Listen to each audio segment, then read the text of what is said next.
message to music, a message higher and larger, beyond all we can understand. Let your blood fill and your soul drain, because from your end will come new life and a new day. Die to yourself today and live beyond the night. Message to live beyond the night. Message to music.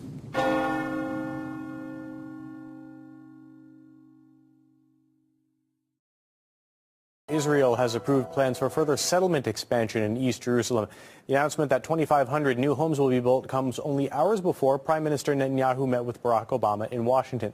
The issue has long been a sticking point in peace talks between Israelis and Palestinians. Let's take a listen to how the White House spokesperson reacted. The United States is deeply concerned by reports that the Israeli government has moved forward with the planning process in the sensitive area, in a sensitive area of East Jerusalem. This step is contrary to Israel's stated goal of negotiating a permanent status agreement with the Palestinians, and it would send a very troubling message if they were to proceed with tenders or construction in that area. This development will only draw condemnation from the international community, distance Israel from even its closest allies, poison the atmosphere not only with the Palestinians but also with the very Arab governments with which Prime Minister Netanyahu said he wanted to build relations. To discuss this further, I'm joined live by Colin Cavell, professor at Bluefield State College in West Virginia. Thanks for joining us here on RT International. So Israel announced plans for further settlement expansion in East Jerusalem just before Netanyahu's meeting with President Obama. Do you think that's surprising, especially considering the Obama administration's stance on settlements? Matt, no, it is not surprising. In fact, it is one more step in the defeat of Barack Obama.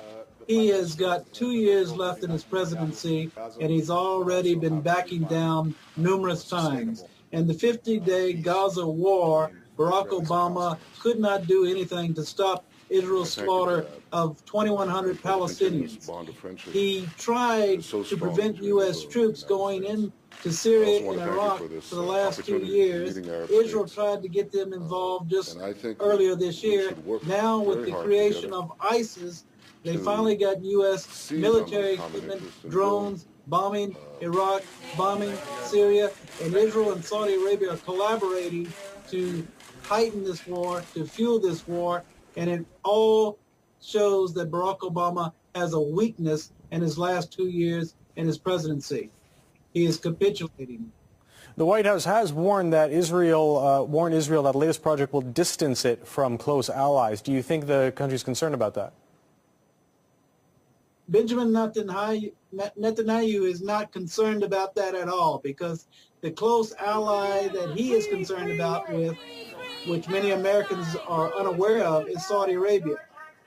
Israel collaborates with the Gulf monarchs, Qatar, Saudi Arabia, and they're the ones who have been fueling this war in the Middle East that is dragging the U.S. into it with military equipment. Barack Obama has refused for most of his term to engage in war in Iraq and in Syria and trying to pull the troops out of Afghanistan. They want to bring him back in, particularly Senators John McCain and Lindsey Graham. But they are supported by the states of Saudi Arabia, Qatar, and Israel. Now, Netanyahu has said that it's better to know the material before making these claims. Do you think it's one can assume that Israel is not going to back down from settlement expansion policies? Israel has not backed down from settlement expansion policies for the last 20 years, so why should they start now with a very weak president? How much of a barrier is this dispute then to a two-state solution? Well, if you build a 2,500-unit housing complex and what the Palestinians consider the capital of their future state, then that's definitely a barrier to any type of peace accord. So Israel, as they've shown recently with the 50-day Gaza war, they have no desire for peace with the Palestinians. In fact, they only want to eliminate the Palestinians.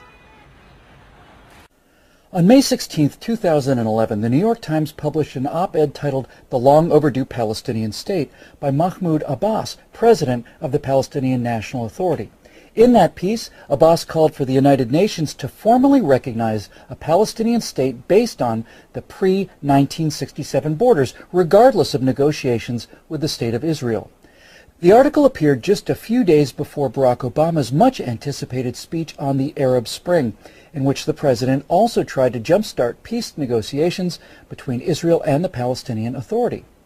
To reach an agreement on a two-state solution, Obama declared, Israel must agree to return to the pre-1967 borders, modified only by mutually agreed land swaps. Now, neither Mr. Abbas nor Mr. Obama can explain how anyone could have recognized a United Nations designated Palestinian state that Palestinian leaders and the Arab states themselves have rejected. Of the troubles in Ireland, the poet William Butler Yeats once wrote, "Great hatred, little room, maimed us at the start." In Palestine at the start, there was plenty of room, more than enough room, for a prosperous Jewish state and a prosperous Arab state. After World War I ended, with the dismantling of the Ottoman Empire, the League of Nations established the Mandate for Palestine, including all of the land that is now Israel, the West Bank, and the Gaza Strip, plus the entire territory east of the Jordan River, now called the Kingdom of Jordan.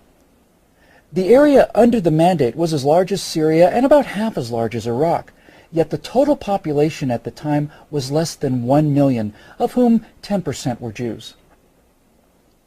It was in that vast, underdeveloped and underpopulated territory that the British had promised in the language of the 1917 Balfour Declaration to support the establishment in Palestine of a national home for the Jewish people. The declaration also promised that nothing shall be done which may prejudice the civil and religious rights of existing non-Jewish communities in Palestine. Open Jewish immigration to the Holy Land was encouraged, as was freedom of speech, religion, and assembly for the Arabs of Palestine, rights they had sorely lacked under Turkish rule. Mired for more than 2 centuries in backwardness and grinding poverty, Palestinians were never recognized by the Ottoman Empire as possessing any distinctive national identity. The Palestinians quickly took advantage of their new freedom to speak bluntly, demanding a stop to the Jewish immigration which had just begun. Said one Arab representative during the Paris Peace Conference, "We will push the Zionists into the sea, or they will send us back into the desert." Aref Pasha Dajani, a Palestinian leader from Jerusalem, warned that it is impossible to live with the Jews. In all the countries where they are at present, they are not wanted because they always arrive to suck the blood of everybody. If the League of Nations will not listen to the appeal of the Arabs, this country will become a river of blood. Well, as promised, blood did flow when the Palestinian demand to end Jewish immigration was not granted. Jerusalem was the first flashpoint for regular Arab attacks on Jewish communities in April 1920. Palestinians from nearby towns poured into the Old City.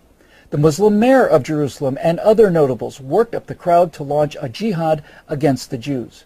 "If we don't use force against the Zionists and against the Jews, we will never be rid of them," urged newspaper editor Arif al-Arif. The crowd shouted back, "We will drink the blood of the Jews," shouting Islamic slogans like "Muhammad's religion was born with the sword."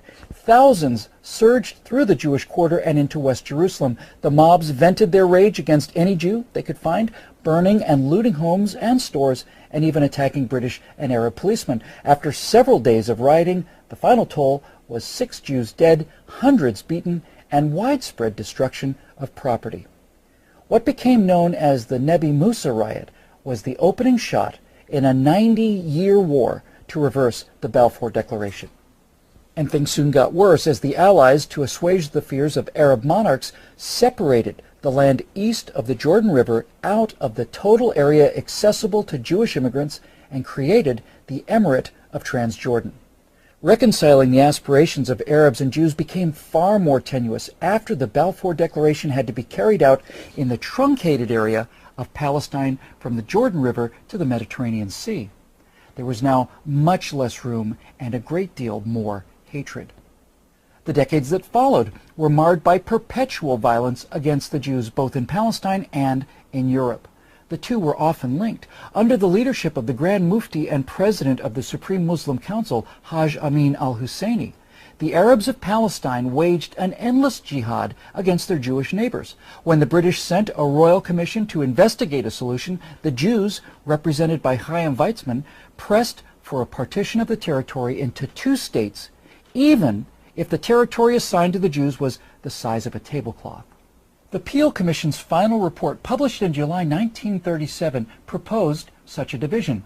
The Jews were offered an independent state in a small enclave along the seacoast from Tel Aviv to the north of the country, constituting about 20% of the remaining mandate territory, while the Palestinian Arabs would get 80% for their own state. Desperate for any means to be able to bring in large numbers of the endangered European Jews, the Zionists reluctantly accepted the Commission's partition plan. Led by the Mufti, the Arabs rejected partition out of hand and pressed on with the armed revolt against the mandate. The British succeeded in putting down the violence for a time. Al-Husseini was sent into exile, ultimately in Hitler's Nazi Germany, where he lived as a special guest of the Führer. But severe limitations were placed on Jewish immigration to the Holy Land in the years leading up to the Holocaust that undoubtedly directly led to the death of many thousands of European Jews. Now, following the atrocities of the Second World War, Britain relinquished authority over the mandate to the newly formed United Nations. The UN created yet another commission to try to figure out what to do with the contested territory. The United Nations Special Committee on Palestine recommended, by a vote of 7-3, yet another two-state solution, another partition plan to the General Assembly. This plan would have seen the territory divided almost equally between Jews and Arabs. Once again, the Zionists made public their acceptance of the proposal, and once again, Arab officials announced that any partition would be met with rivers of blood. Shortly after the UN vote, the 20-member Arab League sent their newly organized Arab Liberation Army against the Jews of Palestine. Elements of 5 regular Arab armies from Egypt, Jordan, Syria, Iraq, and Lebanon invaded Israel on May 15, 1948. Arab League Secretary General Abdul Rahman Azam vowed, "This will be a war of extermination and a momentous massacre, which will be spoken of like the Mongol massacres and the Crusades." But despite their overwhelming numbers and heated rhetoric, after a year of fighting, it was the Jewish state that had won a decisive victory. Based on the 1949 armistice lines, Israel's territory expanded by almost 40%. The Palestinian Arabs were the big losers. For the second time in 10 years, their leaders rejected a partition plan that would have given them independence and more land designated for their state than for the Jewish state. Instead, they ended up with nothing, and 650,000 Palestinians became refugees. Jordan's King Abdullah sent his Arab Legion to occupy the Palestinian West Bank and annex the territory to his kingdom. Egypt took the Gaza Strip and for the next 18 years denied Palestinians any civil rights. It never occurred to the rulers of Jordan or Egypt to create a state for the homeless Palestinians, nor did new Palestinian leaders like Yasser Arafat protest this occupation of their land by foreign rulers. Now, 3 times in the past decade, Israeli prime ministers have offered Palestinian leaders an independent state, far more generous than anything Jordan and Egypt ever allowed when they controlled the West Bank and Gaza. At Camp David in 2000, Israeli Prime Minister Ehud Barak agreed to the border suggested by President Clinton that would have established a West Bank Gaza Palestinian state with some territorial adjustments and with the Palestinians getting East Jerusalem as their capital.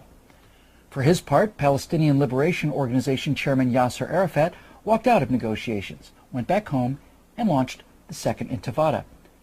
Invoking Islamic Jew hatred as justification, the Palestinians conducted a 3-year brutal campaign of suicide bombings against Israeli pizza parlors, wedding halls, and discotheques. In 2005, Israeli Prime Minister Ariel Sharon decided that it was against Israel's security interest to govern the 1.1 million Palestinians in the Gaza Strip. Sharon dismantled all of the Jewish settlements and pulled Israeli forces back across the 1967 borders between Israel and Gaza without even any land swaps. As an added bonus, Israel left the Palestinians a thriving flour export industry to help jumpstart the local economy. The Palestinians' response to this generosity? Well, first they destroyed the donated greenhouses, and then they launched a war of missiles and rockets against civilian targets in Israel. In a September 2008 meeting in Jerusalem, then Israeli Prime Minister Ehud Olmert presented President Abbas with a detailed map of a future Palestinian state that, with land swaps, would constitute close to 100% of the territory of the West Bank and Gaza prior to the June 1967 war. Olmert also offered to divide Jerusalem, enabling the Palestinians to locate their capital in the eastern half of the city. Promising to come back the next day for further discussions, Abbas took Olmert's map to his Ramallah office, just a few miles outside Jerusalem, for his aides to study. But Abbas never returned with the map. This was the last time the Israeli and Palestinian leaders met. Many times over the last 63 years, both the international community and the State of Israel have offered the Arabs of Palestine their own state. Each time, these offers have been met by more violence against Jewish citizens. Neither President Abbas nor President Obama are ignorant of this fact. They simply both choose to ignore it. For Mr. Abbas, this refusal seems to be part of a consistent thread woven throughout the Arab war against the Jews. Mr. Obama's positions remain more mysterious. Itself from hostile invasions and terror. Israel is a small state surrounded by Arab countries 650 times its size, some of which are large bases of global terror. Only 44 miles separate between the Jordan Valley and the Mediterranean Sea. After the Six-Day War in 1967, when Israel was attacked by 4 armies on 3 fronts, United Nations Security Council Resolution 242 stated that Israel was entitled to new defensible borders to replace the previous fragile lines from which it was attacked. What are Israel's defensible borders? What are its essential security needs?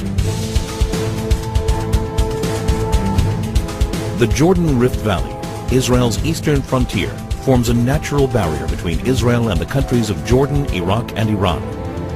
The Jordan Valley rises from an area that is 1,200 feet below sea level to a hilly ridge of up to 3,000 feet, creating a steep 4,200-foot virtual wall opposite any force attacking from the east.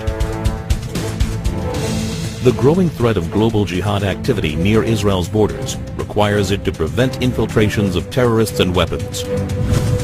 When Israel left the Philadelphia corridor in Gaza, it became a highway for the infiltration of terrorists and the flow of hundreds of tons of ammunition and weaponry from all over the Arab world, aimed at Israeli civilians.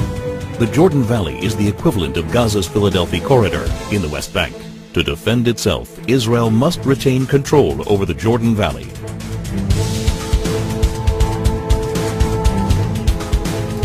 This is Israel's mountain ridge, rising up to 3,000 feet. It dominates Israel's major coastal cities, where more than 70% of its population, 80% of its industry, and all of its airfields and seaports are located. Missiles launched from the Judean hills pose an immediate threat to Jerusalem, Israel's capital. Israel's only international airport, Ben Gurion, would be in the range of even primitive rockets, while all planes taking off and landing would be threatened by shoulder-launched anti-aircraft missiles. More advanced weaponry would be able to hit virtually any point in Israel. If Israel were forced back to the 1949 armistice lines, the Green Line, the country's width would be reduced to a narrow 9-mile waistline that would be impossible to defend. That's why any future arrangement must include Israeli control over key areas of the mountain ridge and a demilitarized Palestinian state. Israel's narrow borders means a combat aircraft can cross the entire country in under 4 minutes. In less than 2 minutes, an enemy plane could penetrate the country's airspace via the Jordan Valley and reach Jerusalem. In order to thwart an aerial attack on Jerusalem, a hostile plane must be shot down at least 10 miles east of the capital to prevent it from crashing into major population centers. Therefore, Israel must be able to identify hostile planes before they cross the Jordan River line and intercept them shortly after. To defend itself, Israel must control the airspace over the West Bank. Israel's transportation arteries, and in particular the Trans-Israel Highway, enable travel and connection between Israel's regions. They also assure the mobility of the Israel Defense Forces in case of attack. Protection of these vital arteries is essential in order to ensure that 1. Civilians aren't victims of terrorist gunfire. 2. Regions of the country cannot easily be cut off. 3. The mobility of Israel's defense forces is not hindered in the case of invasion. To defend itself, Israel must control its main arteries of transportation.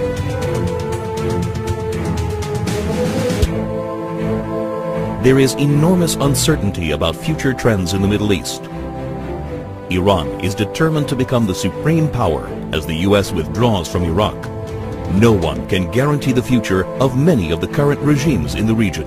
Today, more than ever, it is crucial to ensure defensible borders for Israel. The Arab-Israeli conflict is presented in the media as a territorial dispute. A common argument asserts that in the territory of the present state of Israel, there used to reside a 1,000-year-old Arab Palestinian people, which was forcibly evicted by the Zionist Jews. In order to evaluate these claims, we must examine the historical facts. We shall do this in what follows. It was the Romans who, in the 2nd century of the Common Era, first used the name Syria Palestina for Jerusalem and surrounding areas. It was an incorrect usage. In Greek, Palestina means homeland of the Philistines, but the Philistines never occupied more than a tiny sliver on the eastern Mediterranean coast, including part of what is today's Gaza Strip, and they had ceased to exist centuries earlier. The Romans had conquered a place called Kingdom of Judah, and they themselves, after possessing it, called it Province of Judea. Both names mean homeland of the Jews. Why then did the Romans change the name to Syria Palestina? This is an important question. Jewish community and religion are organized around the law of Moses, which, according to Exodus, was born in an Egyptian slave revolt. This explains why the law of Moses denounces oppression and protects the poor. It also explains the preoccupations of the Roman military aristocracy. In those days, the Jews were a very large population distributed throughout the Mediterranean.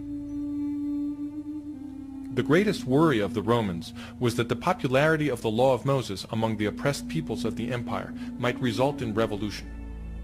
In order to avoid such an outcome, the empire launched enormous mass killings of Jews, remembered today as the First Jewish War, the Diaspora Revolt, and the Second Jewish War. According to historians, taken together and in proportional terms, the Romans killed perhaps more Jews than did Adolf Hitler. Once the genocide had been concluded, Emperor Hadrian, after destroying Jerusalem in the 2nd century, brought Greeks to settle it and forbade the entrance to Jews under pain of death. The city was renamed Aelia Capitolina and the area Syria Palestina.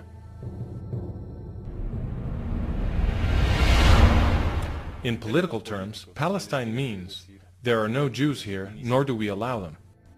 Some Jews stubbornly remained in their Holy Land, and many others soon returned.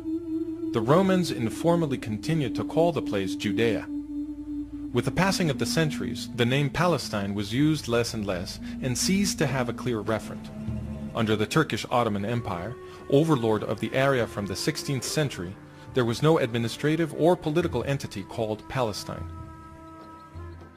In the 20th century, after wrenching the Middle East from the Turks in World War I, the British revived the name when they created the British Mandate for Palestine. But their final definition of Palestine in 1922 was just 1/4 of the landmass that they themselves had baptized Palestine 2 years before. Such arbitrariness supports the complaint of Arab historian Philip Hitti, who testified in 1946 before the Anglo-American Committee of Inquiry that there is no such thing as Palestine in history. Absolutely not. But if the name Palestine is an artificial creation of the Roman Empire, and later of the British Empire, then who are the so-called Palestinians? That question was answered by Zahir Muhsin, the chief of military operations of the Palestine Liberation Organization. or the PLO, now better known as the Palestinian Authority. In an interview with Dutch magazine Trouw, Hussein explained, "We are all part of one people, the Arab nation. We are one people. Just for political reasons, we carefully underwrite our Palestinian identity, because it is of national interest for the Arabs to advocate the existence of Palestinians to balance Zionism. Yes, the existence of a separate Palestinian identity exists only for tactical reasons. The establishment of a Palestinian state is a new tool to continue the fight against Israel and for Arab unity." Why does Hussein say, "a new tool to continue the fight against Israel"? In war after war, the combined efforts of several Arab Muslim states were defeated by tiny Israel, again and again. So a new tool was needed, a political warfare strategy that combined terrorism with diplomacy to achieve what open warfare could not. But is Zahir Hussein saying that a Palestinian people with a presumed right to the land of the Jewish state was simply invented? The PLO charters appear to confirm this. In its first charter, dated 1964, the PLO defined Palestine in Article 2 with its boundaries at the time of the British Mandate. This is a reference to the second arbitrary definition of the British from 1922. How can a 20th century foreign colonial power arbitrarily define the boundaries of the supposedly ancestral land of the Palestinians? But in truth, the PLO did not even really adopt the British definition.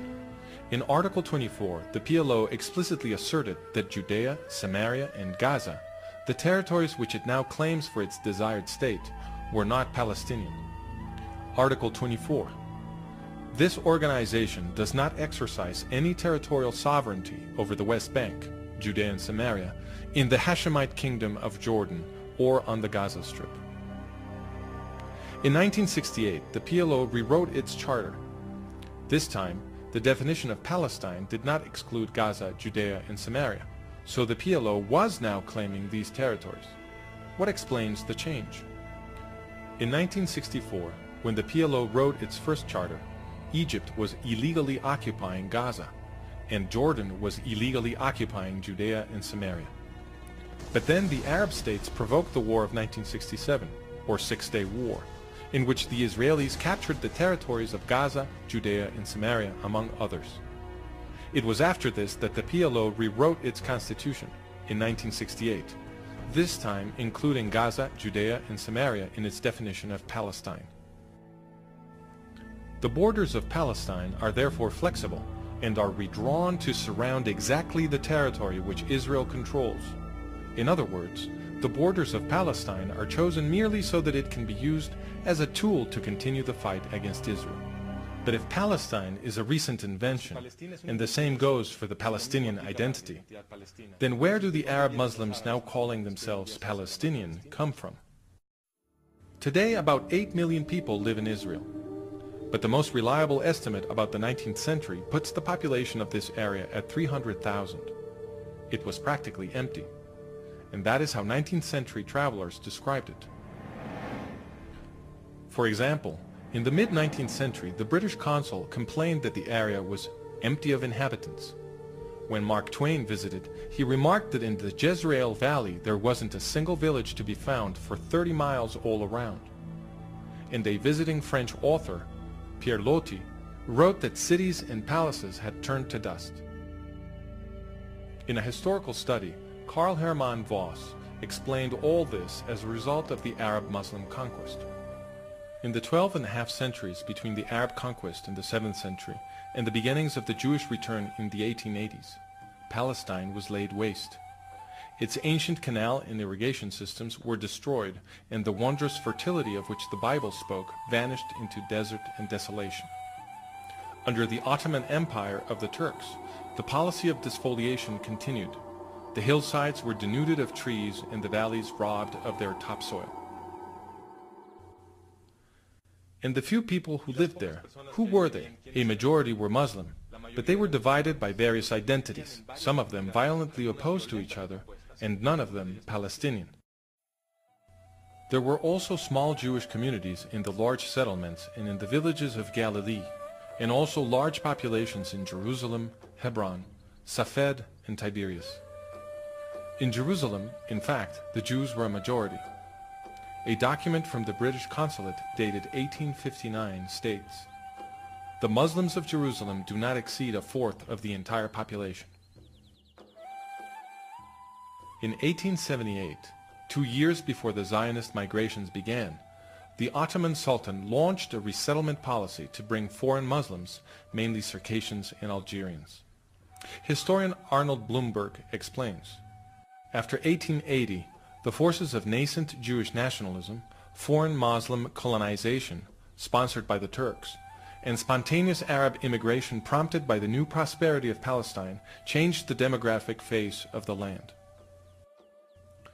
Given that starting in 1878, enormous waves of Muslim immigration began arriving in what was essentially an empty territory, it is obvious that the vast majority of those now calling themselves Palestinian do not have thousand-year-old roots in the place. This is confirmed by the UN's behavior, for it has defined a Palestinian refugee as any non-Jew who left during the War of 1948 and whose family had been residing in the area even just 2 years before them. Without such a definition, the population of so-called Palestinian refugees would dwindle almost to nothing.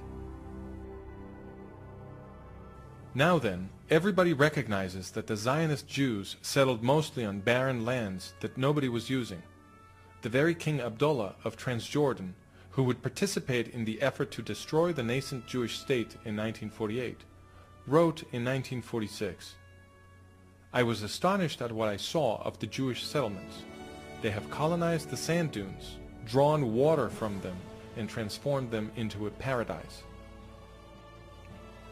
The Jewish recovery of the land produced an economic explosion that attracted many Arabs from neighboring countries looking for a better life, and they fattened the numbers of those who would later call themselves Palestinians.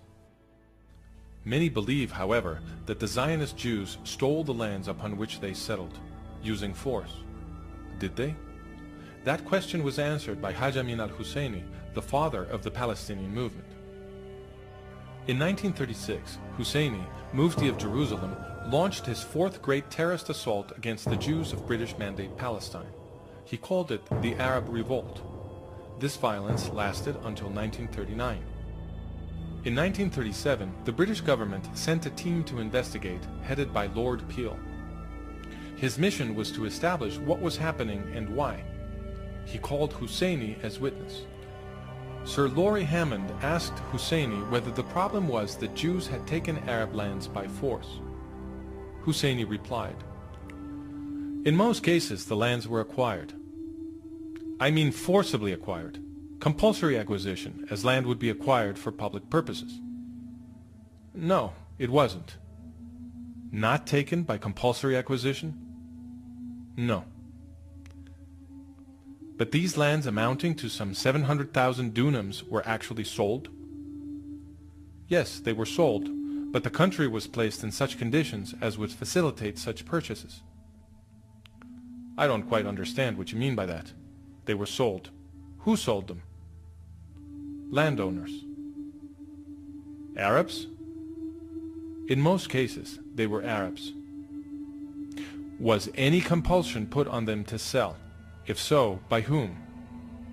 As in other countries, there are people who by force of circumstances, economic forces, sell their land.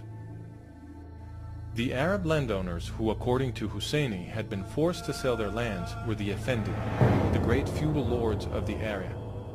They did whatever they liked. Nobody forced them to sell. And they had sold their least productive lands at very high prices. In fact, Husseini's own family, among the largest Effendi landowners, was doing a brisk business with these sales. The Husseinis first would threaten the small landowners with death if they dared commit the so-called national crime of selling land to Jews. Then they would buy these plots at fire sale prices, consolidate them, and resell them at extortionate prices to the Zionist Jews. Historian Nathan Weinstock explains, in other words, hyper-nationalist propaganda became a lucrative industry, indeed even an American-style racket, for the Arab gentry. To conclude, it is false to say that a 1,000-year-old Palestinian people had its ancestral land taken by force by the Zionist Jews. First, because there was no such Palestinian people in the land. And second, because the Zionist Jews bought their lands from willing Arab landowners at prices well above the usual market rate.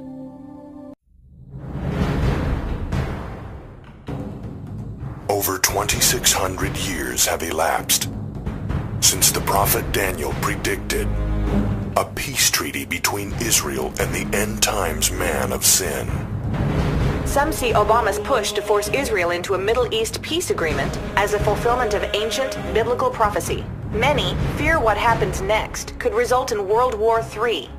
But Daniel warned the peace covenant would be deceptive and would lead to desolation.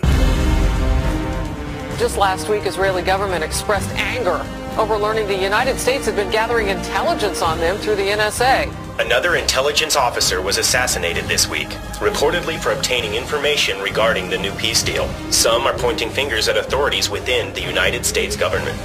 And in that day I will make Jerusalem a burdensome stone for all people. All that burden themselves with it shall be cut in pieces. Though all the people of the earth be gathered together against it, it shall come to pass in that day that I will destroy all the nations that come against Jerusalem. The U.S. ambassador and 3 other Americans dead. First ambassador murdered on the job in a generation.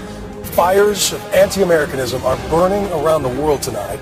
Comes the compelling report revealing for the first time what New York Times best-selling author Tim LaHaye says is the deepest analysis of end times prophecies on what is about to happen next. And amid the chaos, clashes are on the rise, with Coptic Christians facing increased violence. Thousands continue to demand justice, and Christians say they will continue to protest until the government acts. In our time, the biblical prophecies are being realized. Did you know that there are very specific prophecies in the Bible concerning Israeli military strength in the end times? And did you know that those prophecies are being fulfilled today, indicating that we are living in the season of the Lord's return?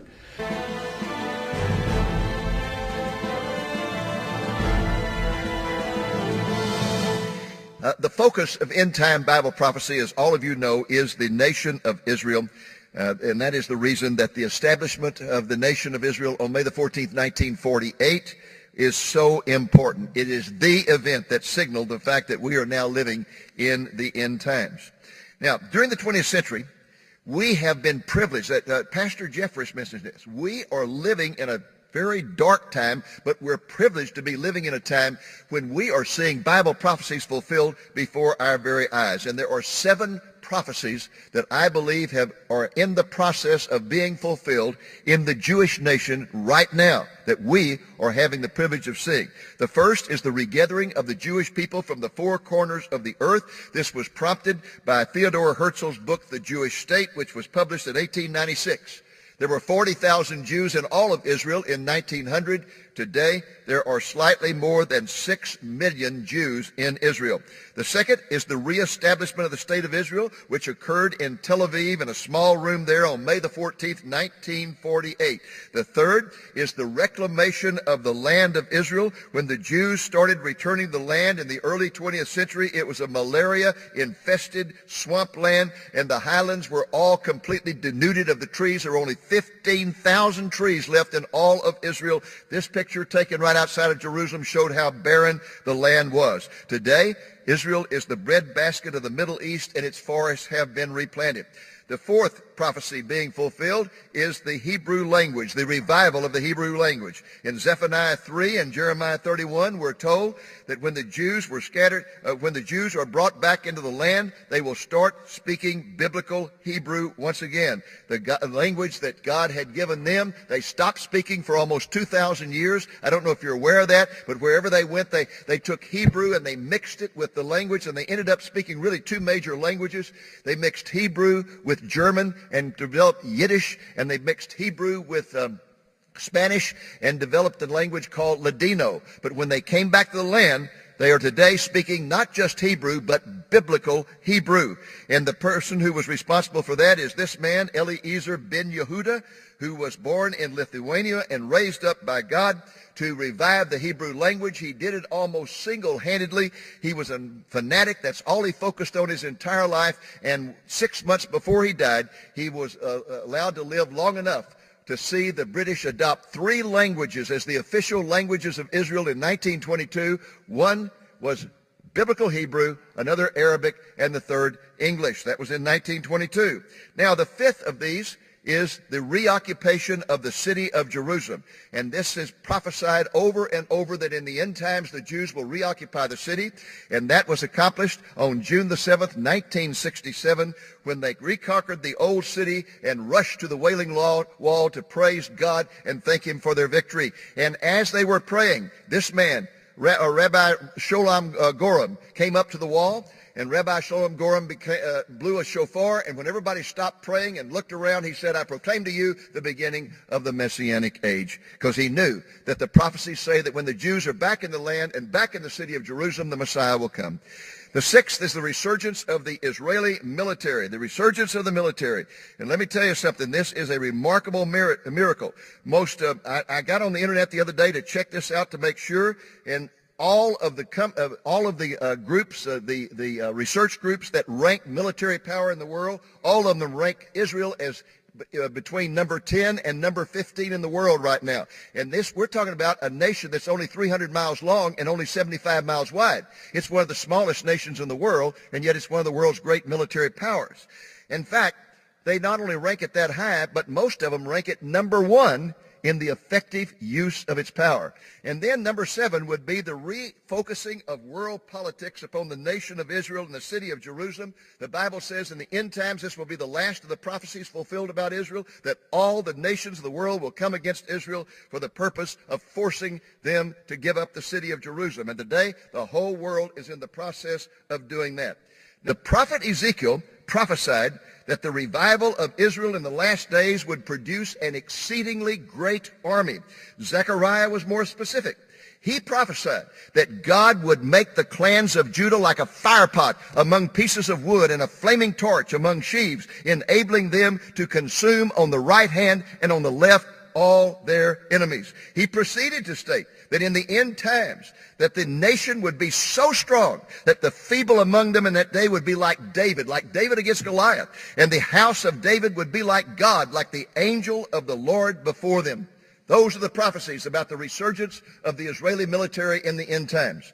Now what I'd like to do is look at the evidence of the fulfillment of these prophecies, and let's begin with the War of Independence that really started in November of 1947 and continued until March of 1949.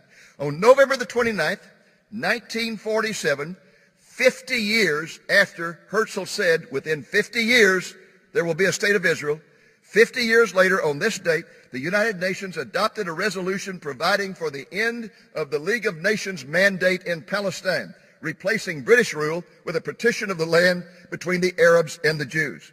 The Jews worldwide began to celebrate, even though the piece of territory they were provided was minuscule compared to what they had been promised by the British in the Balfour Declaration in 1917. There was rejoicing in Israel. There was rejoicing all over the world. This picture was taken in New York City, but the Arabs were outraged because they wanted all of it. They didn't want a part of it. They wanted all of it, and they certainly did not want a Jewish state.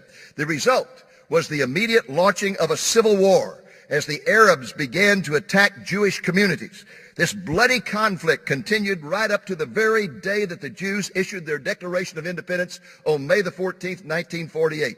As that epic day approached, the Arabs issued repeated warnings that they would launch an all-out war if the Jews tried to establish a nation. For example, this man was the Secretary General of the Arab League, a man by the name of Azam Pasha, and he declared, "It will be a war of annihilation. It will be a momentous massacre in history that will be talked about like the massacres of the Mongols or the Crusaders."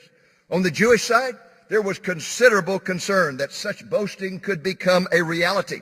In fact, on the eve of the war, Yagil Yadin, the chief of staff of the Israeli forces, told David Ben-Gurion, the Jewish leader, the best we can tell you is that we have a 50-50 chance.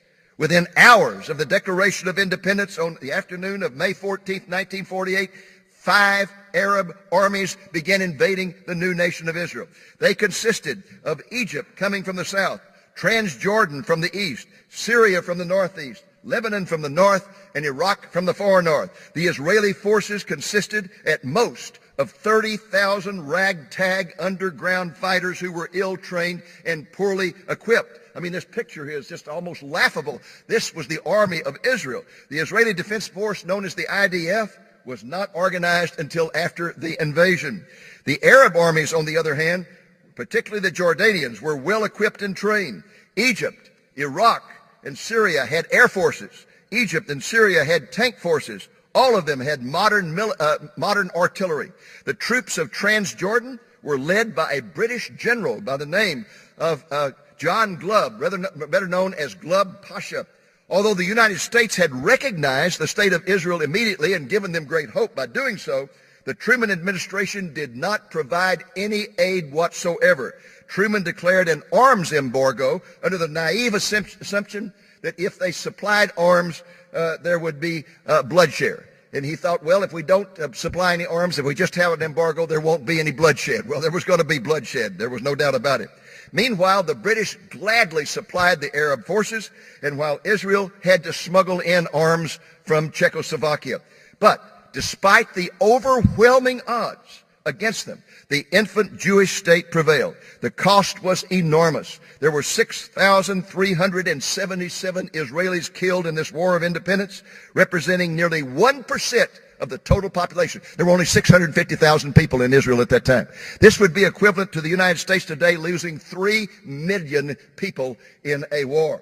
But the Israelis ended up not only with the territory that had been allotted them by the United Nations, they also ended up in control of 60% of the area that had been promised to the Arabs. And the Arabs suffered much greater casualties. Over 15,000 were killed during that war. They ended up with only 22% of the territory they had been promised by the United Nations. They would have been much better off to have accepted the United Nations division of the land. This is the reason that one of the greatest diplomats that Israel has ever produced, Abba Eban, said once, the Palestinians have never missed a chance to miss a chance. They never missed an opportunity to miss an opportunity. They just over and over and over, they've had many opportunities to establish a state, and they just miss it every time.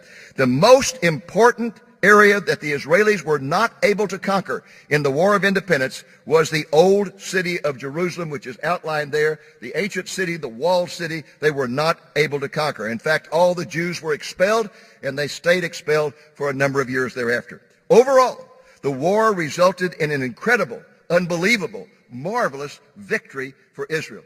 And during the war, there were many miraculous events. I want to tell you about one that you will just hard to believe. It occurred at a kibbutz called Yad Mordechai, which is located 36 miles south of Tel Aviv near the northern border of the Gaza Strip. This kibbutz is located on the coastal road from Egypt to Tel Aviv. The Egyptian army, consisting of 5,000 troops, divided as it headed north. Half of the troops headed for Jerusalem. The other half of the troops went up the coastal highway toward Tel Aviv until they reached that spot there, the kibbutz of Yad Mordechai. Now, the kibbutz evacuated all of its children and most of its women as they prepared for the Egyptian attack. The kibbutz was left with a handful. Look at this boy on the left. He's probably not more than 13 or 14 years old. This man in the middle, the leader, was an intellectual. He was not a fighter. He was not a person who was a military. He didn't know what he was doing. I wouldn't want to tangle with the guy behind him who's got the stare. I don't look at it. But anyway, the kibbutz was left with 130 defenders against the Egyptian army. There were 110 kibbutzniks, and there were 20 fighters who came down from Tel Aviv. That's all they could get because everyone knew this particular kibbutz was going to be slaughtered. Here is the frightening scene, or rather they dug trenches and reinforced them with sandbags. This is one of the most marvelous places I've ever visited in Israel. These are the actual remains of that battle. The kibbutzim, they dug these trenches, they reinforced them with sandbags. Their armament consisted of this: 37 rifles, 1 anti-tank gun, 2 light mortars, and 2 machine guns. That's all they had. Here is the frightening scene they faced as the Egyptian army and tanks approach. What they've done today is they've left the vehicles that the Egyptians could not take with them, and they've put up metal figures to illustrate the army coming. And here they were with these primitive weapons up here in the trenches against the Egyptian army. There was no hope for the kibbutz. Everyone knew that. They knew that this was a suicide mission, but they were willing to take a suicide stand. The Egyptians attacked furiously with ground troops, tank assaults, artillery barrages, and air sorties. Incredibly, the Yad Mordecai defenders held out for 5 days. The Egyptians were not able to overrun the kibbutz until the defenders decided to retreat under the cover of darkness, because more than one half of them had been killed and the other half had been wounded. Over 300 Egyptian soldiers died in the battle, and the 5 days gave the defenders of Tel Aviv the time to prepare their defenses. Also, during that time, 4 Messerschmitt airplanes had arrived from Czechoslovakia and had been hastily assembled. They were used on May the 29th to stop the Egyptian army before it could reach Tel Aviv. How in the world could 130 untrained civilians with only rudimentary armament hold off the Egyptian army for 5 days? No one to this day has ever been able to explain it. It had to be a miracle of God. So what does all this mean to Christians at the beginning of the 21st century? What does it mean to you and me? What message should we take home? Well, I can assure you it means a lot. Think about it. God is fulfilling promises he made to Israel over 2,000 years ago, and he is fulfilling them in precise detail. That should get you excited for 2 reasons. First, it is a definite sign that we are living in the season of the Lord's return. Second, it should assure you that God is going to precisely fulfill every promise he has made to you and to me, to his church. I get so excited every time I see God fulfilling promises to the Jews, because I know that is an absolute guarantee he's going to fulfill every promise he has made to you and me. He has promised that one day very soon Jesus will appear in the heavens to rapture the church out of this world. The dead in Christ will be resurrected first. Then those of us who are alive will be taken, not even experiencing death. We'll be translated from mortal to immortal in the blinking of an eye. We'll be taken back to heaven, where we will be judged of our works to determine not our salvation but our degrees of reward. And then we will celebrate our union with Jesus at a great wedding feast. And at the end of that wedding feast, he's going to stand up and say, okay, let's go. And he will return to this earth, and we will come with him. We will be there in Jerusalem to witness his arrival on the Mount of Olives. We will be there to witness the salvation of the remnant of the Jews. We will hear him speak that supernatural word which will result in the instantaneous destruction of the Antichrist and his armies, and we will then shout, Hosanna, Hosanna, as he descends into the Kidron Valley on his white horse and rides up to that eastern gate.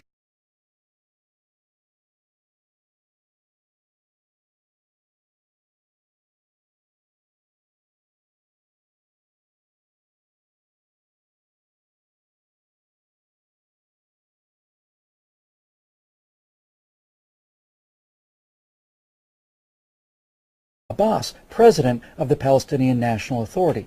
In that piece, Abbas called for the United Nations to formally recognize a Palestinian state based on the pre-1967 borders, regardless of negotiations with the State of Israel.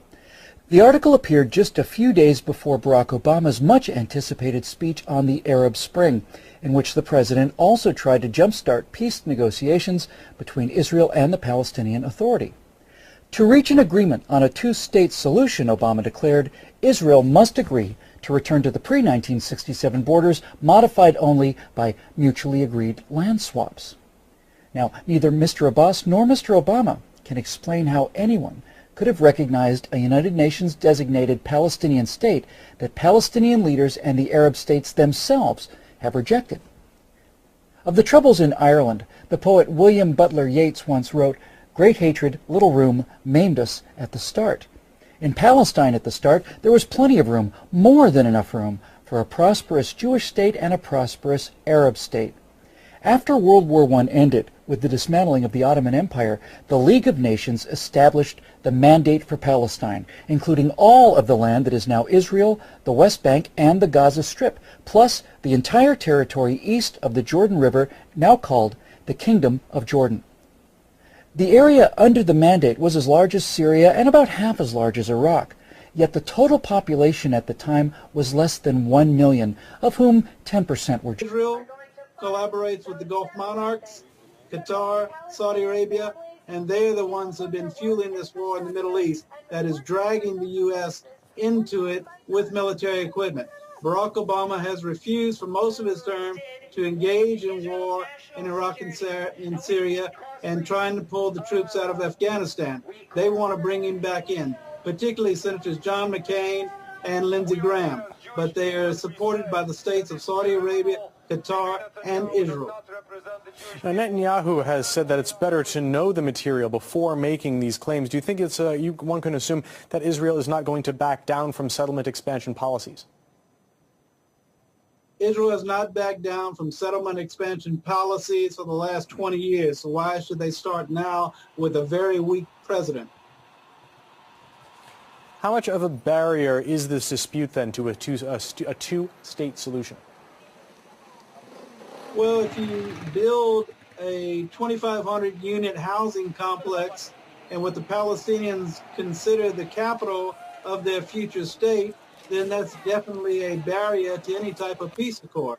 So Israel, as they've shown recently with the 50-day Gaza war, they have no desire for peace with the Palestinians. In fact, they only want to eliminate the Palestinians.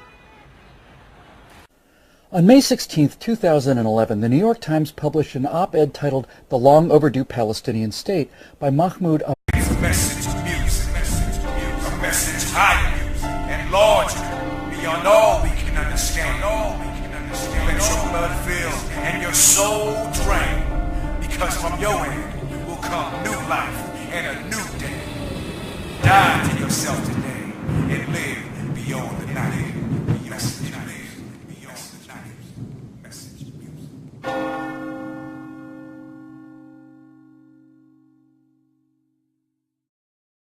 Israel has approved plans for further settlement expansion in East Jerusalem. The announcement that 2,500 new homes will be built comes only hours before Prime Minister Netanyahu met with Barack Obama in Washington. The issue has long been a sticking point in peace talks between Israelis and Palestinians. Let's take a listen to how the White House spokesperson reacted. The United States is deeply concerned by reports that the Israeli government has moved forward with the planning process in the sensitive area, in a sensitive area of East Jerusalem. This step is contrary to Israel's stated goal of negotiating a permanent status agreement with the Palestinians, and it would send a very troubling message if they were to proceed with tenders or construction in that area. This development will only draw condemnation from the international community, distance Israel from even its closest allies, poison the atmosphere, not only with the Palestinians, but also with the very Arab governments with which Prime Minister Netanyahu said he wanted to build relations. To discuss this further, I'm joined live by Colin Cavell, professor at Bluefield State College in West Virginia. Thanks for joining us here on News. It was in that vast, underdeveloped and underpopulated territory that the British had promised in the language of the 1917 Balfour Declaration to support the establishment in Palestine of a national home for the Jewish people. The declaration also promised that nothing shall be done which may prejudice the civil and religious rights of existing non-Jewish communities in Palestine.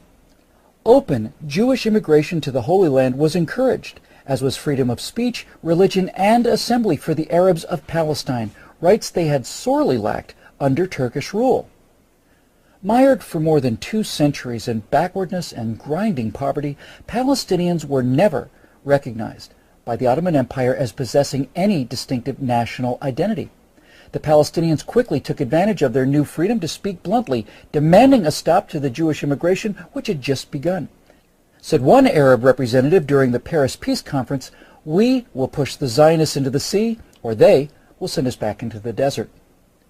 Aref Pasha Dajani, a Palestinian leader from Jerusalem, warned that it is impossible to live with the Jews.